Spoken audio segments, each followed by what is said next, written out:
Supposed biblical error. The Census of Quirinius mentioned by Luke. Luke chapter 2 begins with, "In those days a decree went out from Caesar Augustus that all the world should be registered. This was the first registration when Quirinius was governor of Syria. And all went to be registered, each to his own town. And Joseph also went up from Galilee, from the town of Nazareth, to Judea, to the city of David, which is called Bethlehem, because he was of the house and lineage of David, to be registered with Mary, his betrothed, who was with child." Skeptics will usually assert 4 problems. 1. In a Roman census, Joseph would not have to travel to Bethlehem, but could register at his current residency. Mary would not have to register at all. 2. No Roman census would have been conducted in Judea while Herod the Great ruled until 4 BC. 3. There was never a single census conducted of the entire Roman Empire. It was done in sections. And 4.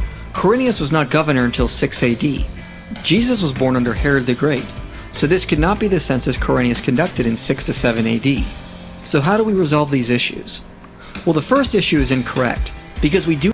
Okay, so this is purely historical discussion, right? Meaning that what is known or accepted as history, generally at least, or consensus, I'm not sure, is contradicting or in contradiction with the history told in the Bible. That's what I gather from this. Right. You have historical data. People had to travel to their place of origin for a census. A papyrus which dates to 104 AD states that the prefect of Egypt ordered Egyptians to return to their place of origin so the census could be carried out. Plus, it was more likely Jews would need to be in their place of origin for a census, since Jewish law stated their property was the property of their fathers. Harold Honer says, "The Romans would comply to the custom of laying claim to one's family estate in order to assess it for taxation. Every person needed to appear to be questioned so as to make a proper assessment of his property. So it is likely Joseph would need to be in his place of origin for property assessment. It would also be logical that Mary would have gone with Joseph, since rumors appeared to have existed of how she became pregnant, and since the marriage had not been consummated yet, it is likely Joseph would have wanted her close by for protection from insults and shaming." The second supposed error. So, of course, when it comes to history, right? So the words is meaning if we go through until from the beginning until now, it's like it's most likely it's logical, etc. Right? Because what we can do is just piece all the information and make the most likely guess, or how to say, to guess what had most likely happened, something like that, right? So that is the realm of historical discussion, as I would say, right? Assumes Augustus would not have conducted censuses in vassal kingdoms like that of Herod the Great. But there is also historical data to challenge this. Josephus tells us around 7 BC Herod fell out of favor with Augustus and was treated more like a subject than a friend. This means Herod's autonomy would have been taken away. Add that to the fact that Herod was getting old, and his sons would fight for future rule of the area. So it would have been a perfect time to assess that region before Herod died to prepare for the future of the area.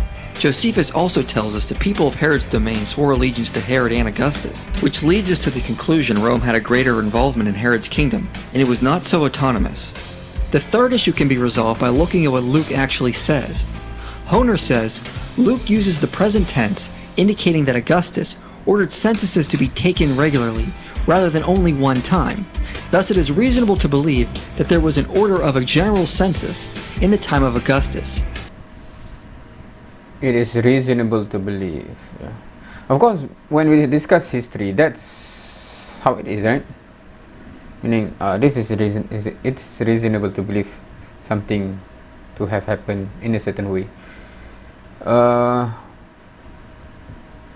So it is interesting when, because one of the criticism, of course, this is outside of this topic of the video, right? But because in many of my videos,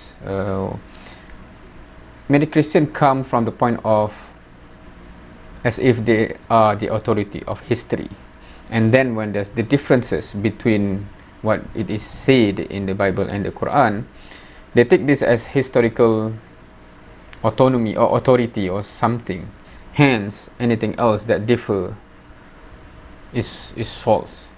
So it is interesting to me because you have discussion like this, right? And we accept it that okay, what normally people accept as history, this is different. It is not automatically wrong because you can see how that makes sense, etc., etc., right? So, but it's our best guess. It might be, a word that might not be accepted. We are not guessing, but it's educated guess, or educated, how to say, we plot what we understand have had happened based on information that we have, right? There's no 100% way, unless we have a time travel machine, etc., to exactly know what exactly happened, right? Because anything that is conveyed to us, it's conveyed by human, etc., right? So that's the thing of history, and we have to accept that that's what we can I don't know, what we can know, quote unquote, to the best of what is possible and what we have at our disposal. Sir William Ramsay said, "The decree of Augustus, which Luke mentions, is commonly interpreted as ordering that a single census should be held of the whole Roman world. That is not a correct interpretation of Luke's words. He uses the present tense, and he means that Augustus ordered enrollments to be regularly taken according to the strict and proper usage of the present tense." So even if in this discussion, right, there's comment about that is not the correct interpretation, etc., right?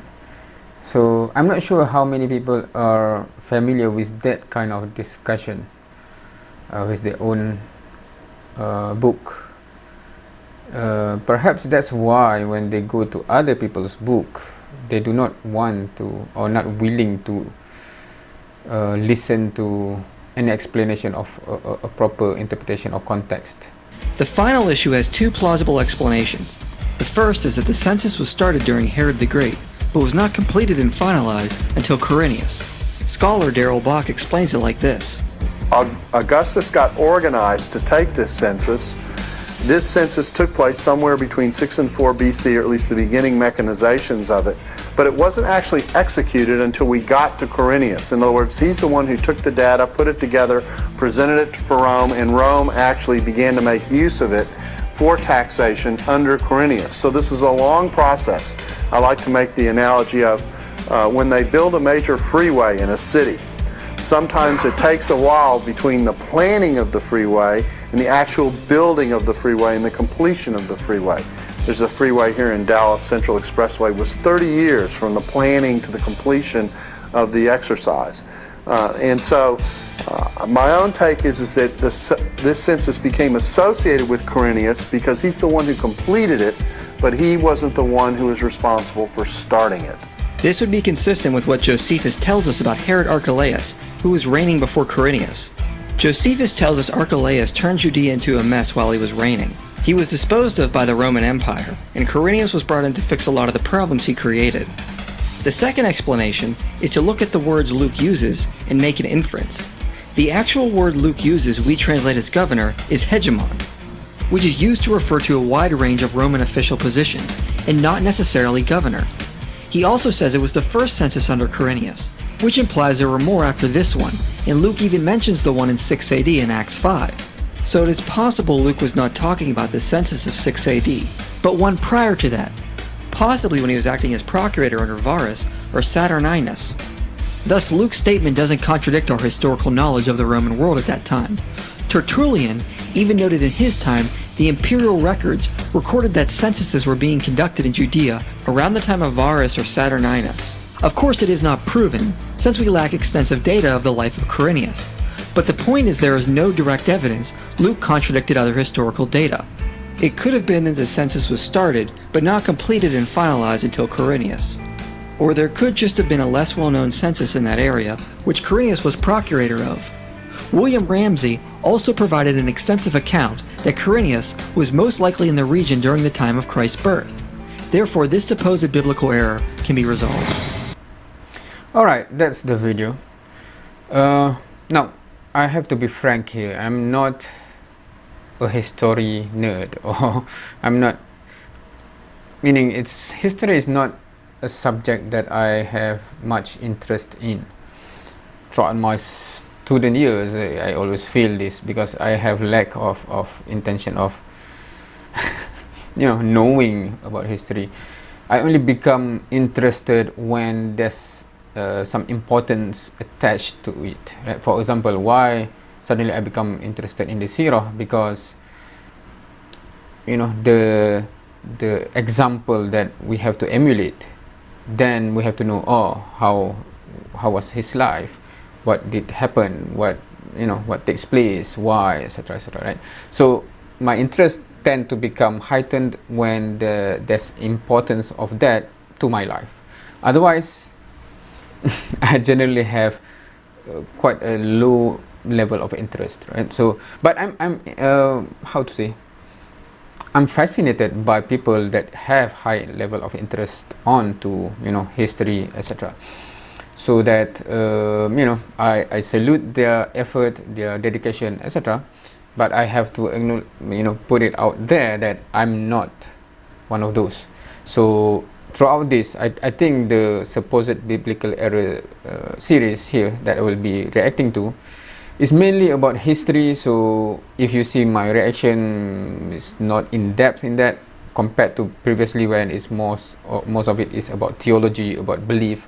That is where I tend to be more engaged. So hopefully you understand where that comes from, right? So because most of this history is about the time where it doesn't have a direct impact on me, so that would be how I react to it. But I'm going through it as per requested. Inshallah, I'll do my best to fulfill what I have said I would be doing. With that, feel free to comment. Thank you for watching. See you next time.